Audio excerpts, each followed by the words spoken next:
colouring in with the positive messages, I think Carol was way out in front of the current trend that we're seeing.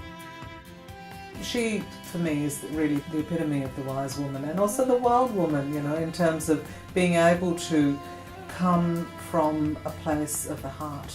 The positive feeling we leave with, if you put these up on your wall and, you know, a couple of weeks later you have a look, you do get a bit of that feeling back. My state of mind was probably one of total fear and anxiety, but also sheer determination to get away.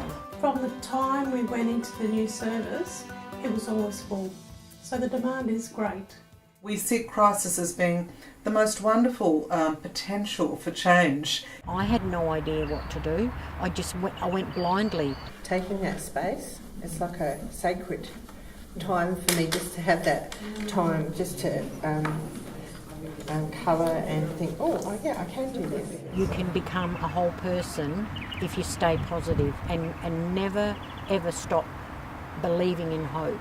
And without you even realising it, you know, the chaos that comes with life, you have a chance to sit in a circle and just be.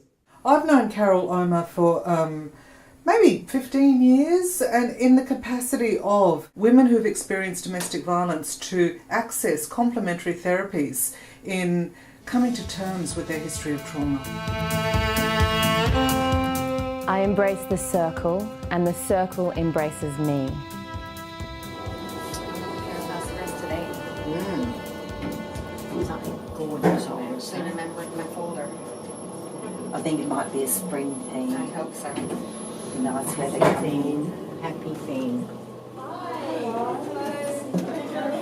My name is Carol Omer and I'm an artist and certified life coach, creator of the Big Girls Little Colouring Book.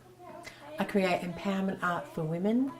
I work specifically with the Mandala art form. I create programs for women in domestic violence services, women in health and healing groups, but also for women across the community through women's colouring and conversation circles. Carol walks the walk and talks the talk and walks beside women, and I think that's absolutely what I want. I found exactly the same spirit of creativity and fun and connection, women sharing with each other, supporting one another, new ideas emerging, was the same for older women, mixed ages, mixed backgrounds, some working in the caring sector, some working in administration, in management, some business women, some women who are at home with their children full time. I very much became aware of the village as a place where young women and older women feel that they can sit, relax, take time out from the chaos of the external world and reflect on their life. So it speaks to us as Aboriginal women in the very first instance. And the idea around safety and what safety looks like, the idea that you can be a foreigner in that group, in that circle, and that a place will be created for you. And you can sit there, you don't have to speak, no one's judging you, you don't have to contribute, you can just be. And that's wonderful. So welcome everyone, it's fabulous to be here. I release the patterns that no longer serve me and create dynamic new patterns to replace them. All the things that truly matter, beauty, love, creativity, joy, inner peace, arise from beyond the mind. Now it's a quote from Eckhart Tolle, but to me it was just the perfect example of what I experienced. Colouring mandalas gives access to the creative mind, and that connects us with intuition and personal reflection. Adding word plays reveals hidden insights within familiar words. Many women have an aha moment as their existing patterns of thinking changes. New choices becomes possible to them. I call the word plays mystic linguistics. We will look at the woman and we will sit with her and talk with her about what her struggles are, and then we'll come from her point of view as opposed to inflicting what we think she needs to do. Carol has always had a passion for personal development, and her creativity always came to the fore. I think it all started with her doodling at a staff meeting. that started the whole conversation many, many years ago. Right back in the very early days, it was a youth shelter. Young women, young mothers, homeless mothers under the age of 25, they sort of had to be there because that was part of the programs on site. They had escaped domestic violence. There were issues with parenting. Many had child protection issues, so we had the authorities involved and they were working towards dealing with those child protection issues. Some women were trying to reunite with their children. To engage with women who weren't necessarily on the journey of self-exploration or weren't even looking for answers or alternatives, then the program had to be fun. It had to be interesting. It had to offer something that was engaging so that I could really encourage the women to participate rather than just turn up. Engaging women is one of the hardest things to do, providing them with opportunities of talking, but developing a trust-based relationship is crucial. If they don't trust you, you don't do anything. I connect with my intuitive self and listen to my inner wise woman. I created a little workshop called Wow, the Wise Older Woman, Apply Within. And it was a forward-thinking process. It was about visioning the future, who they would like to become for their family. If you didn't have that wise older woman guiding you and supporting you through your childhood, you can become that for your daughters and for your younger family members. Getting the core skills about domestic violence. What is domestic violence? Why do women stay in abusive relationships? What's the cycle of violence? How does this connect with our family of origin? These are really important things that we do on a day-to-day level. Offering the opportunity to think about the wise older woman and then to sit and create in the mandala space this fabulous movement of wise woman insights came. We need to provide them with a whole range of different resources and choices in order for them to make informed decisions about what the next steps are on a very complex path. Women who'd often define themselves by their issues, by often being a mental illness diagnosis, personality disorder, or a whole load of labels that the women arrive with, they would step beyond that and come up with some amazing insights, advice for other young women, insights on their own path. Colouring in helped the women to a centre. It just helped them slow down, keep colouring, listen to what's being said, participate in the discussion, but it helped them enormously. It was just amazing. When we first started colouring in, we didn't know how it was going to go. And it was just phenomenal.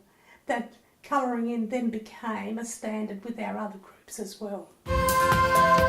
My mind can transform the difficulties of life into opportunities for new growth. My personal background in some ways mirrored the experiences of some of the women that I was working with. I ran away from home when I was 17. I was quite troubled. They were not easy years. Women who've been through trauma have got brilliant phony detectors. They pick up if people know their stuff or if they don't. If they're coming from a place of, I just want to help you, then women switch off. Okay, and there's a real sense of being patronised there. But on the other side of that, I also was very aware of what worked for me on that journey of recovery from those difficult years. So I felt that my role with the women in homeless and domestic violence shelters was to be something of an interpreter of some of that information that I was reading at the time. I was really passionate about translating what could be seen to be very complex self-development information and often very challenging into very simple forms so that it was interesting, it was engaging, it wasn't too overwhelming. Art and food, I think, are those things that it doesn't matter if you don't speak the language. You know, women will come together and they will take part and join in and be part of that community that we've created here. I choose thoughts that enrich peace of mind and harmonious relationships. I was encouraged to create the Big Girls Little Colouring Book by a group of women, 4 other women, who really saw the value in pulling all of my artwork or the main themes of the mandala workshops together. It's that whole process, I think, of empowerment, because out of that you gain so much strength and information from each other, and you can kind of build on that. It's like regenerating the spirit in a sense, so that you're not alone in the world, that you're actually able to contribute in a different kind of way. The very first insight that some women have when they enter into that creative journeying space, and that is how powerful thoughts are. So the first page in the book is My Thoughts Pollinate the Ether. I was inspired by seeing a bee land on a flower, and then the bee took away the pollen from that flower, and I thought our thoughts are like that. We talk about them with somebody, or we put out an idea, and then something comes back in return and there's movement. I took a real risk actually by introducing the whole process to a group of very business-like professional women who had a way of working that was very structured. So by introducing colouring and the Big Girls colouring book concept changed the atmosphere in a room of about 80 people. And it does that very powerfully because the persons have to focus on what they're actually using, the colours they're using, and listening at the same time. So there's some transfer somewhere along the way of energy around the room that stabilises people and opens up their minds to new ways of thinking. As the book goes on, there's pages that discuss changing your thinking can stop you from sinking. So that was a rhyme that I came up with in the group one day, and that particular group of young women really liked it because it had rhythm. Like when we're learning in kindergarten, we use rhythm and movement, repetitive lyrics and sound that kind of lock in an idea or train our brain to absorb that information. We recently had an artist who was stuck in a motel along with 12 other families in different motels waiting for a vacancy within our crisis accommodation. This woman was at the brink of doing something fairly drastic to herself, some level of self-harm, and we were able to provide her with a book as well as food and some toiletries, and she fed back to that worker that book was what kept her going. You know, it gave her something to connect with. The affirmations spoke to her, and she was able to connect with her art. It was a wonderful resource to be able to provide. The beam of the lighthouse stays strong and focused amidst the howling wind and rain. I've worked with Carol as a manager of an organisation where we got her to come in and do some of her art therapy work with us as a team. And hearing the feedback from community women who feel so empowered after doing her workshops has been absolutely fantastic. Yeah. That sense of relaxing the mind, slowing the mind down. Well, they're things that sometimes we take for granted, and particularly for some people who experience anxiety or stress, you know. I went on to host what I called the Art of Change program, and I wanted the title to speak for itself. So it was about creating change that the woman herself identified she wanted to create, not necessarily what social workers or counsellors or support staff thought she needed to be changing, and for there to be art involved. You sort of go into yourself, but you've got this voice that's talking and it's calming. At the same time, you're able to actually probably absorb a lot more in. I went on with the programs and started delivering them in regional areas, regional health services, Aboriginal women's specific domestic violence agencies. What I found was that a lot of the women and also the staff would just come into the room, just running to their seat to sit down and immerse themselves. Because as word got around about the creative tools, and staff also came on board wanting to connect with their clients creatively, a celebration of that creativity just took on its own form. If we're going to transform our future and our planet, we've got to find a place where we are equals. And mandalas and operating in this kind of circles puts us in a position where we cannot help but be equal. There is no space for kings and queens. You know, there is no space. We are all equals. It's a bit like a meditation, I suppose, is the only way I can explain it. That, you know, it takes you on a journey into yourself. You know, you come up with all these different designs that you want to do with the pictures, you know, like, and you see so many different versions of the artwork. I think that's just so empowering. well, you get more people with more energy, I think, to take on the cause that they're interested in, and to go out and act and pursue it and do something with it instead of thinking, oh, well, I can't do this. I think it energises. Taking that time to sit, colour, create, connect with that inner wise woman can really replenish us. And it can also be of support to the women around us to be able to spend time outside of the everyday circumstances and just to enjoy that mandala magic.